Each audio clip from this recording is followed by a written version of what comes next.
You are listening to Paranormal Matters. I'm your host, Rick Fair.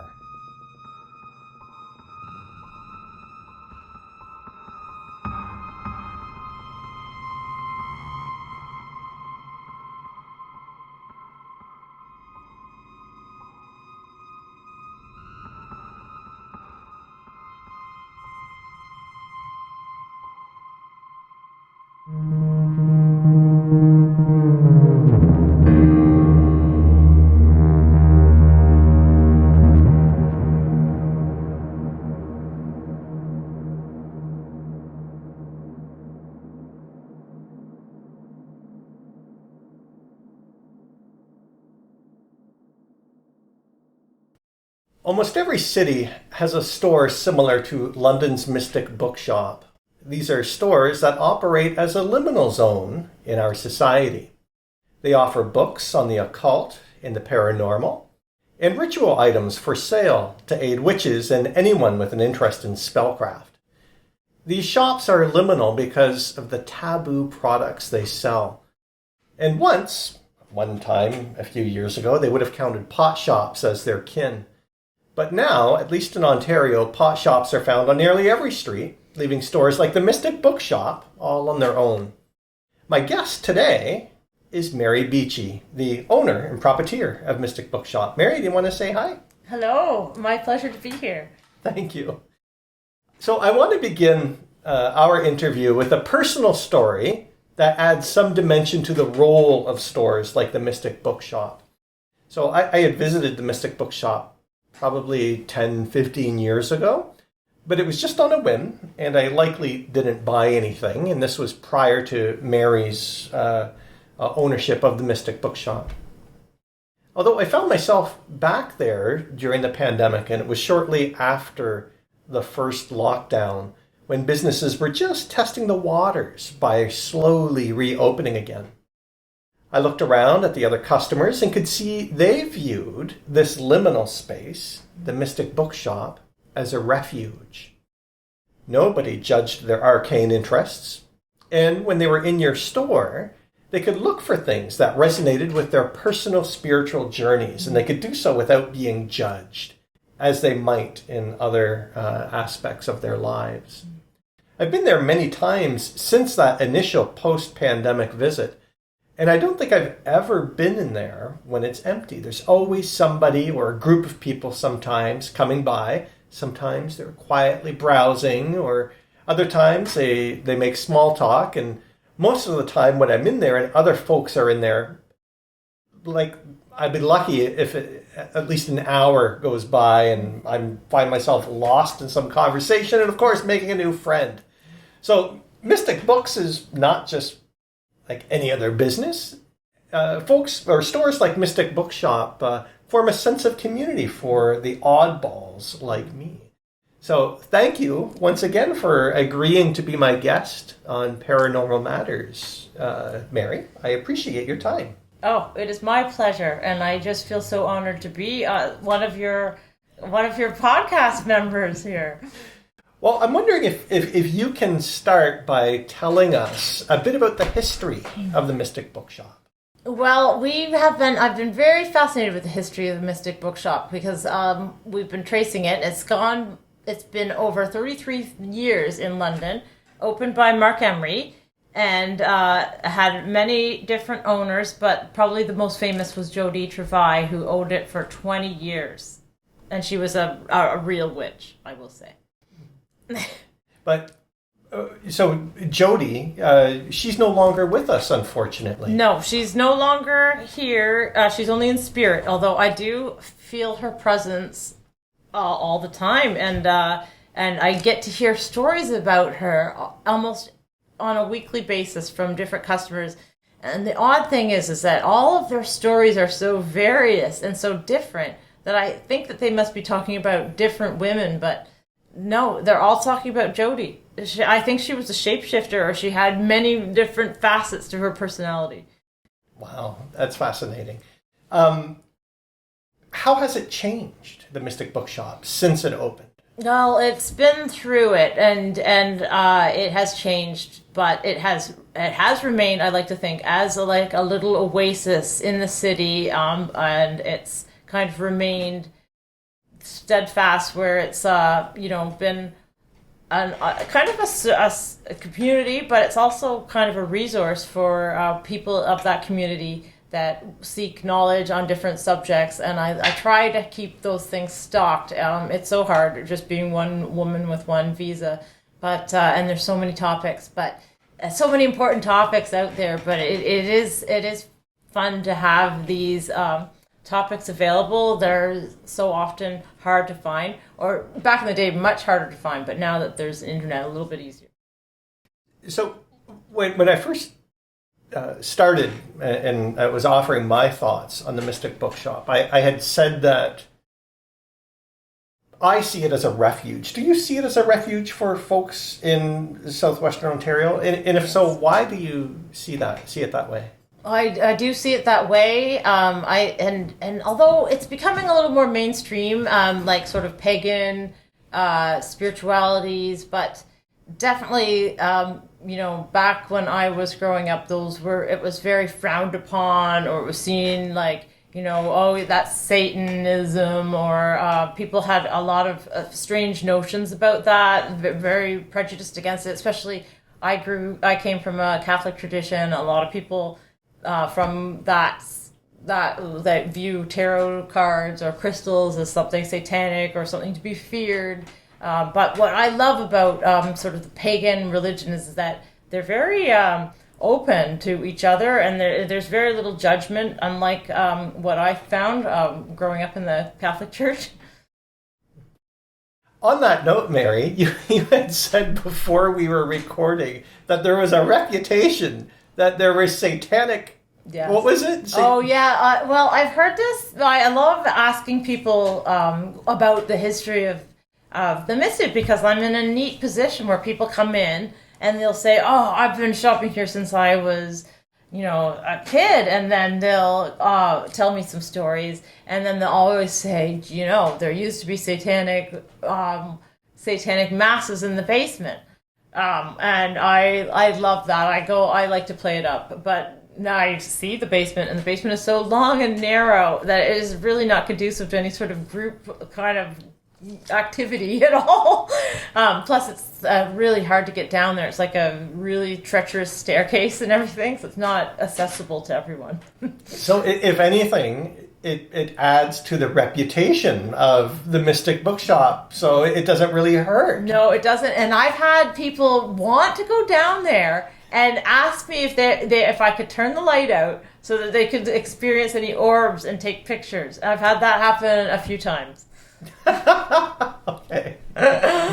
So how has the Mystic Bookshop changed since, I guess, your history with it? Your history began in 2018 with the Mystic Bookshop, yeah. But you have a presence in London as well. So can you walk us through some of the changes? Yeah, well, I remember when I was in high school, like in the 90s, it was there. But in those days, actually, and then a friend of mine who was also in high school ended up taking over that business for a year, or in my memory it was 2 years, but it may have only been a year. When Mark Emery went to live in India, Mike was running it, and he really had a focus on pot growing and anarchy. So in those days, it had a real thrust towards like sort of political things, and it had a very big grow section. It had like a lot about magic mushrooms and stuff like that.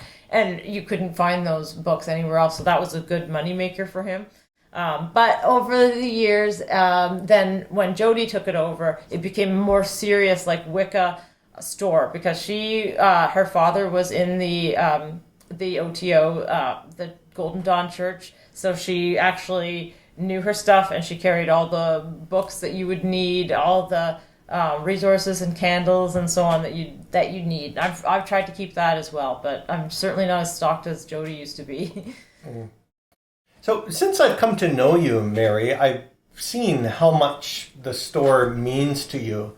Can you tell us a bit about your personal journey and perhaps how your experiences and insight make the Mystic Bookshop a good fit for who you are? Oh, well, I certainly don't feel like I feel so honored to be there. And I don't like to call myself an owner. I like to call myself the caretaker of the Mystic. And I feel like it will just be under my control for some time, and then it will hopefully pass on and will carry on in another way.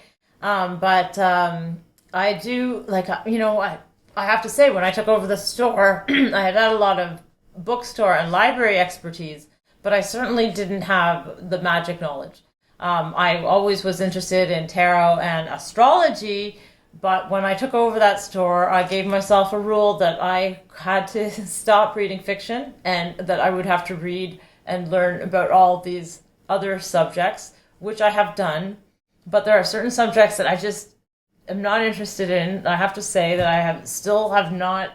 I still don't know a lot about Aleister Crowley. I understand he was important and so on, but there's some topics that are just, I'm really into the herbalism and the astrology and more of the natural witchcraft, but some of the ceremonial stuff, I find that a little hard. But anyway, I have to know it to be able to sell those books. So I've had to do that. But I do feel like I do have a gift in bringing people together and creating a bit of a community, and that has been a goal of mine, is to keep that going. Because though Jody was amazing in the community, she suffered from a lot of physical ailments, and so the store was only open randomly, maybe one day out of the month.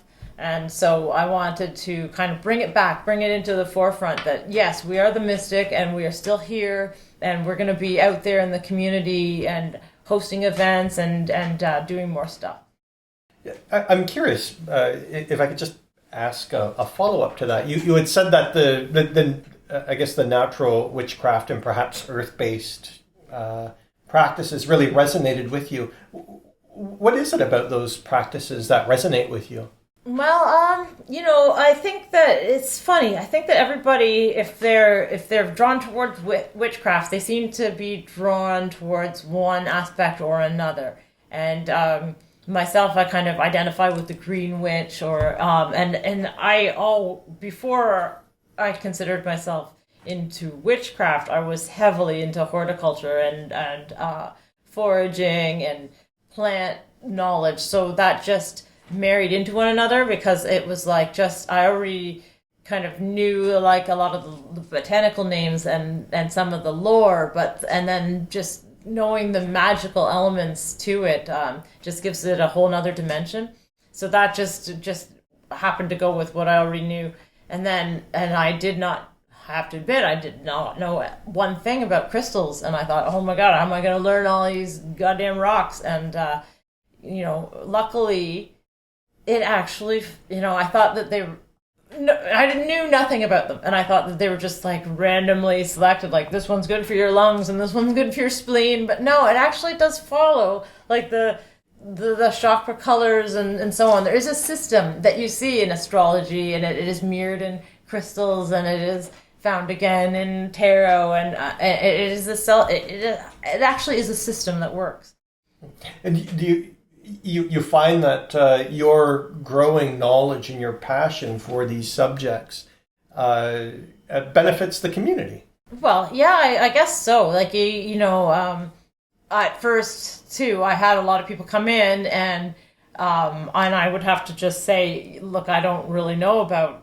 I have to just say I don't know. I'm not an expert in Tibetan prayer wheels. I'm just new to this too. And luckily, people weren't too snotty about it, because yes, it was definitely a learning curve. All of the spiritual aspects, I do think that I had an affinity for that. I love that kind of thing. And so in me taking over that store, it was another element to me, because I thought, I want to learn this. What better way to learn it than to have the library at your fingertips? Not only can I sell these books are for me to learn, and any books I want to order, and any subject I want to order from, I can. This is my job now. This is my life. It was quite exciting to have that opportunity to just learn whatever you want, and have those books at your fingertips. I'm curious. So the name of the podcast, of course, Paranormal Matters. any paranormal matters that either yourself or others have reported on being in the Mystic Bookshop? Oh, all the time. All the time. The Mystic Bookshop, I feel, is a very, very active place. I like to think it's Jody. Jody seems to make herself quite apparent at times when lights go on and off. We have had electricians in. We have changed light bulbs. I've tried everything, but the lights are completely random there. They go on when they want, and they seem to have excellent timing when people say things. So it's quite funny. And I will share a really funny story that one time that I think is the best is that Jody, I'm sure it was Jody, because I had the door open. It was a lovely day, and these two customers were coming towards the store, and they're two people that I dislike very much. One guy made me lose my job that I really liked. And anyway, and I did not know why they were coming to a store such as the Mystic, because they were both super fundamental Christians. So anyway, Carrie came in the store, and then when Andreas went to come in the store, the heavy front door slammed and hit him right in the face. And I was standing nowhere near it, but it was so funny, and the timing was perfect. And I saw his face like get like smucked by the door. It was so funny. And anyway, he was shocked, and he said, "Did you step on a button and make that door slam like that?" And I laughed, and I said, "No, the store sensed an evil presence." But I honestly do feel that way, because not only that, but there have been times where I feel like something is watching over the store and protecting it. Many, many times. Times where I have stupidly left the door unlocked and walked down the street and let the dog out and come back and nothing has happened. And many other times like that where I think, thank you, Jody, thank you for that. Please keep an eye on the store for me. I'm curious, Mary, what are the common things that customers are looking for when they come to the Mystic Bookshop? Oh, it is so interesting. Boy, I get all kinds, but I get, there's the average person that might be just looking for a book on meditation or chakras or things like that, but I get a lot of people with very strange questions, and I think to myself, I love this job. It is so fun, because no other job do people come in and realize that they're in a safe place, because they can't bring up sort of this type of topic, and then be able to say, I'm experiencing a haunting, what can you do for me? Or ask questions about just all kinds of interesting things that people are up to. A lot of times quite often it's that they're after love spells, which I often try to talk them out of. Or I try to say it's a little bit unethical, I believe, to put a spell on someone, but I try to talk them into putting a spell onto their own heart and to let their heart be ready for love, rather than to say, oh, I want such and such to fall in love with me, because I find that a little you're kind of dealing with someone's free will in that situation, and some people consider that to be dark magic. And I do believe in the rule of three. You sometimes hear it called as that, or maybe the law of attraction, where people, what you put out there is what you get back. And so if you are putting out curses or negativity, that sort of thing comes back to you. If you're putting out manipulative things like that, those things don't often go well.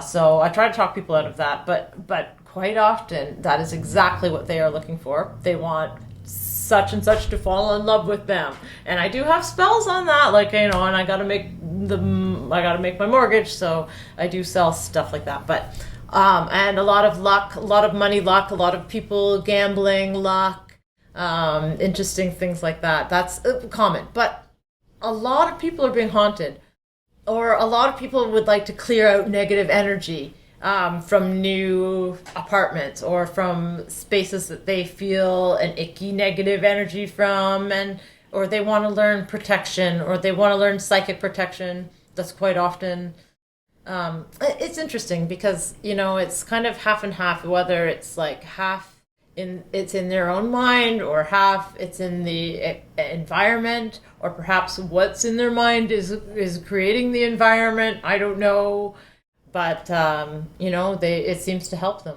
Yeah, I can see that. So there could be a psychological element that perhaps is resolved through practices of sympathetic magic, for instance. So if they make a sigil of whatever is on their mind, and then lo and behold, it resolves itself because they went through some practice that actually focused their intention on resolving whatever was bothering them. Absolutely. And whether it's just merely a psychological tool, or whether it is some energetic magic that you're doing, or whether it's just a placebo effect, I don't know, but it does help, Mm-hmm. So, but I do feel a big change. Like, for instance, if someone comes in the store and they're an icky person and they're being aggressive or something, and then we get them out, and then we think, ugh, and then we light some sage, and it feels so much better suddenly.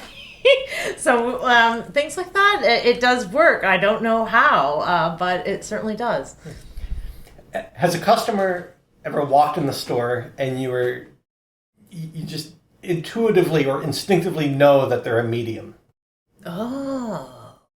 Ooh, that's a good question. I have had... yes, I have. That happened recently. I may have been wrong. They said no, but I didn't think they did because their eyes were like so piercing. That's so funny. Well, I went to the Spiritualist Church to check it out. Right? Yeah. I'm always interested in different things, and I could pick up, that, oh yeah, like this is a place where people like this would go, right? Yeah. So the church, you mean? Yeah, absolutely. And of course, Mystic Bookshop. Yeah. Well, just in looking at the customers of Mystic Bookshop, I've seen several of them. I wouldn't be able to pick out, and it might be like you. I'd say, "Are you a medium?" And say, "Oh, what are you talking about?" But I can see that they carry themselves differently, and going back to that idea of it being a safe space for them. Yes. Perhaps they're a bit freer in expressing who they are when they walk into the Mystic Bookshop. Oh, yeah. As opposed to if they were to walk into a church. Bank or something, yeah. Yeah. I hear that all the time where people are like, oh, I'm so happy that I can talk about this and not be able to have people think I'm crazy. And yeah, that's absolutely true. So when I first started the interview, I discussed the liminality, this liminal zone that the Mystic Bookshop occupies. And I would say that the liminality of the Mystic Bookshop isn't limited to the products that you sell in the services through tarot and so on. I'd say the liminality also extends to the changing nature of the city that we're in London, Ontario, which places your store in a highly neglected part of the city.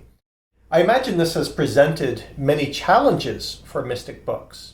What can you say about being located in a part of the city that experiences increasing homelessness, but also increasing drugs and crime? Because I know the Mystic Bookshop has been a victim to crime. Yes, it's sort of sad. Well, it's very sad, but the fact is like the Mystic has to be in kind of the shady end of town. I mean, it can't exist in like fancy Masonville, really, and be the Mystic, be as it is, because it has to be kind of in the. It has to be where it is, really. I think the Mystic does exist at that spot. And it's always been known as sort of a kind of a rough area, but it has gotten so rough that it has definitely. I've seen quite a depletion in my walking by traffic. There just certainly isn't the people that we used to get shopping on that street. They're just the passing by that. Ooh, that's what's in here, because we just don't. There aren't people walking down that street in a shopping frame of mind. When you're on that street, you're kind of hurrying from to fro, and it has gotten really sketchy.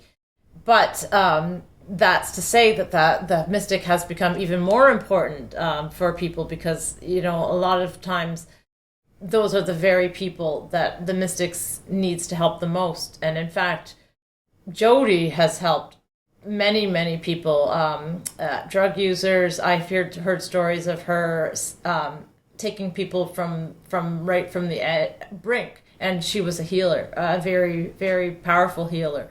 So sometimes when I feel a little judgy, I think about Jody, and I've had people come in the street that I thought were quite sketchy, and then have found out that they were good friends with Jody, and then I think, boy, like, Jody was better than I am. But no, that store, it's gotten very rough, but I do think that it will come around again, and the mystic will remain, and hopefully the mystic will survive, like, this kind of rough area, and we just have to kind of evolve and change to, not only the area is changing, but retail is changing. Mm-hmm. Absolutely. I'm curious, what's next for Mystic Books, and what's next for you? Well, I am excited. It's going to be an interesting transformation, because the Mystic Bookshop is going to be transformed once again when it will be run by Charles, who used to be the assistant manager with me at the Goodwill bookstore, and his daughter Adina will be running the tea shop next door. And we are opening a retreat center up north on the Bruce Peninsula, which we are going to be calling the Mystic North. Very cool. What kind of things do you hope to do? Oh, and I'm so excited. We will be hosting some retreats up there. I've got a woman doing a past life regression workshop retreat. We've got a yoga retreat. I've got a Qigong men's health retreat. I understand the men will be naked for that. That one won't be hosted by me. I've got a person leading that. And I have a Father's Day event, which will be making moonshine. And I will be running some foraging retreats where we cook together. And we'll be doing, of course, we'll be doing earth building, because during the pandemic, I have gotten really into doing earth building. So we'll be doing some earth building workshops, and all kinds of different spiritual retreats and workshops up there that I'll be finding some very interesting co-hosts and people to lead. Okay, earth building, what is that? That is like doing cob building, like making buildings out of earth, like adobe and stuff like that. Like, yeah. So what's the point? What, not... No, what's the point?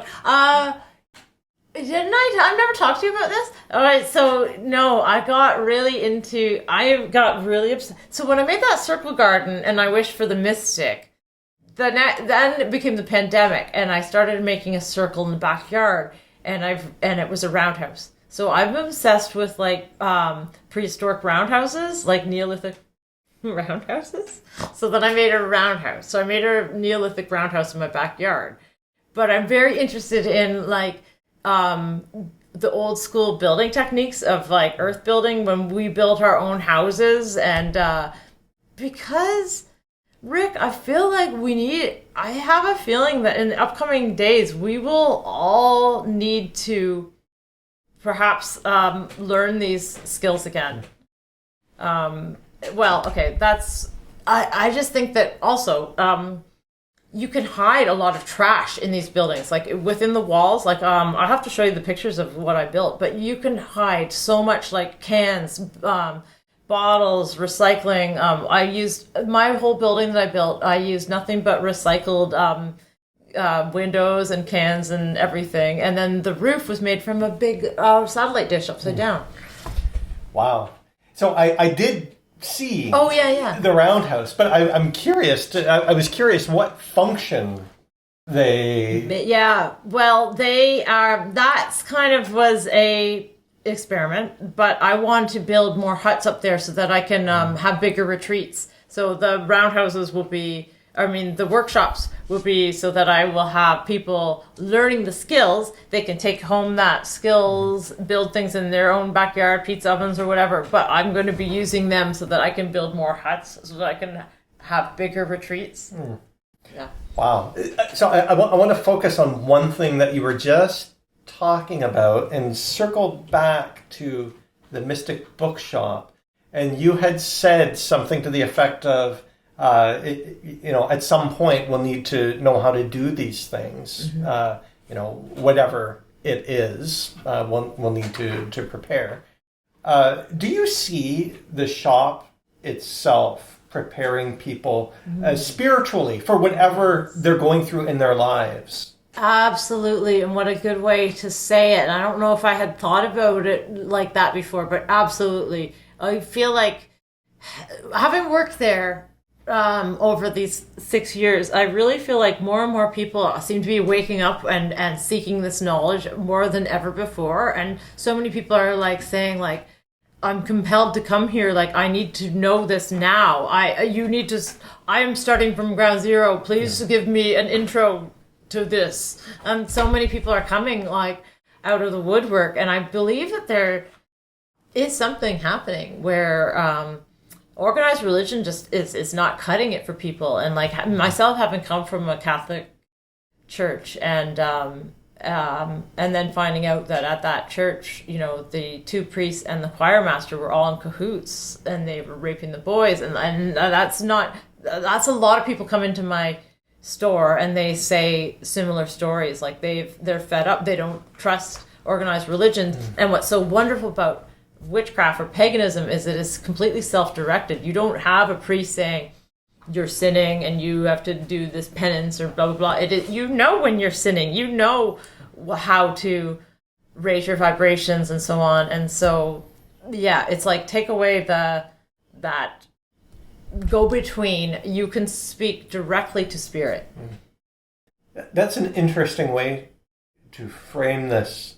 And I think the whole discussion, because I think for such a long time, the topics that the Mystic Bookshop works with were seen as taboo by dominant Western society in particular, when perhaps in actuality within other institutions that's where the taboo stuff was occurring. The criminal activities were occurring.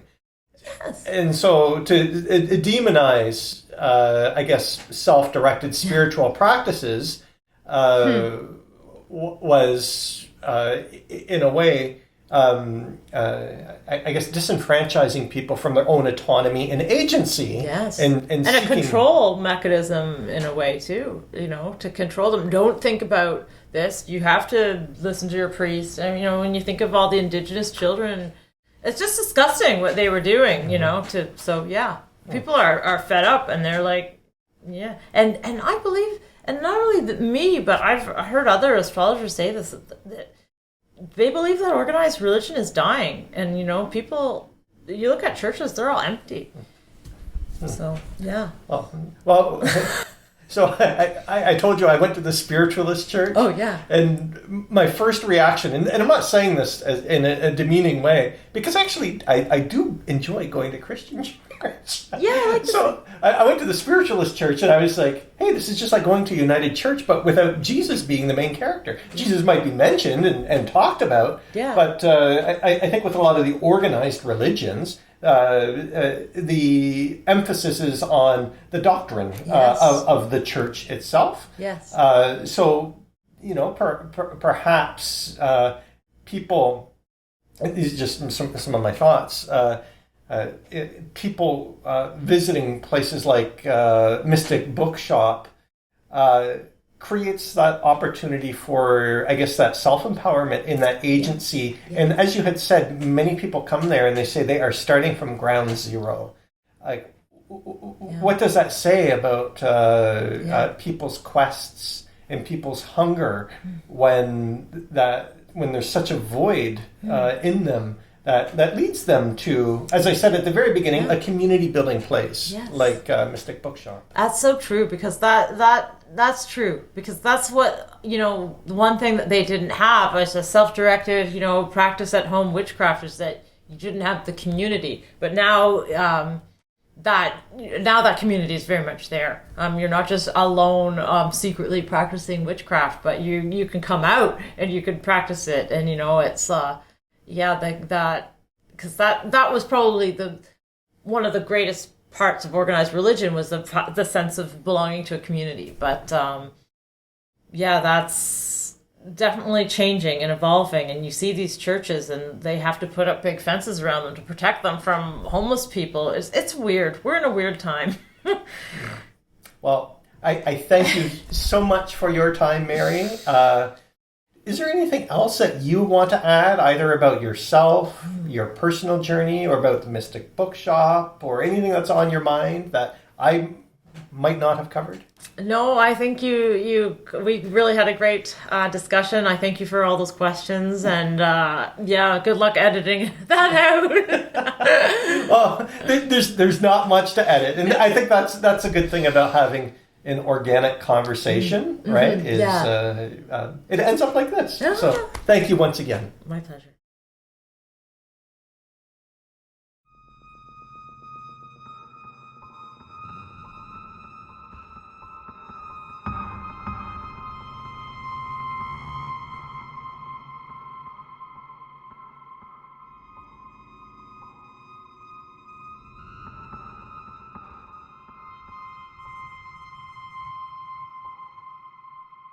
Mm-hmm.